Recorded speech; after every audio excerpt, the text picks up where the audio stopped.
Não adianta você achar que você merece muito porque você é esforçado. O mercado não paga esforço. Se o mercado pagasse esforço, eu poderia simplesmente pagar minhas contas com esforço. Olha, minha empresa não faturou muito esse mês aqui, mas eu me esforcei muito. Ó, posso pagar imposto com esforço? Não. Só se paga as coisas com resultado. E o resultado vem de você agregar valor na vida do próximo. É isso que começa a gerar uma empresa, começa a gerar resultado. E aí você vai ter que ser um ótimo gestor de processos. Veja bem, quando você vai montar uma empresa, você tem que ter mapeado os processos, até para você poder contratar as pessoas corretas para cada tipo de processo. E fatalmente, quando eu falo de gestão de processos, você vai ter que delinear o que a sua empresa vai precisar, de que forma que isso vai funcionar. Então você tem que ter seus processos mapeados. Quando eu falo processo, é procedimento mesmo. Como vai funcionar cada parte da sua empresa.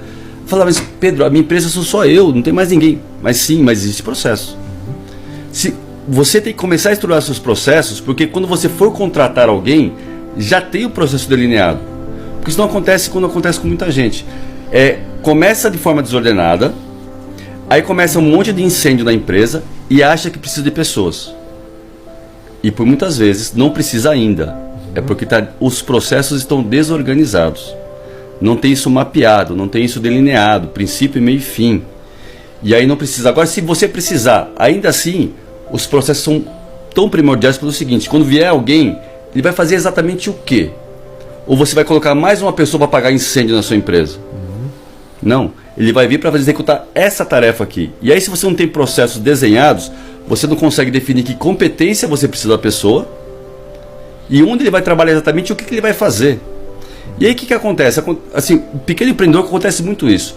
Ah, tem um sobrinho ali, que o cara é bonzinho, e põe ele para dentro. Aí tem o primo, e vem colocando. E vem colocando, e ninguém sabe muito bem o que faz. E tá tudo na cabeça do empreendedor. Então, se ele não desenhar os processos, ele não vai conseguir crescer. Mesmo se ele for único, ó, sou eu SA, não tem mais ninguém na empresa comigo. Não tem problema nenhum, desenhe e mapeie seus processos. Para quando precisar, que logo vai precisar, se você estiver organizado, você vai saber exatamente como colocar a pessoa em cada lugar para trabalhar.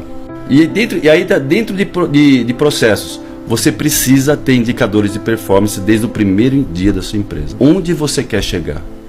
Você precisa ter os indicadores muito bem desenhados. Se você não mede, você não faz gestão. Você só faz gestão daquilo que você mede. Então precisa ter indicadores. E não adianta encher de indicadores. Vou ter um monte de métodos. Não. Tenha poucos indicadores, mas relevantes, e que você vai tomar decisão com aqueles números.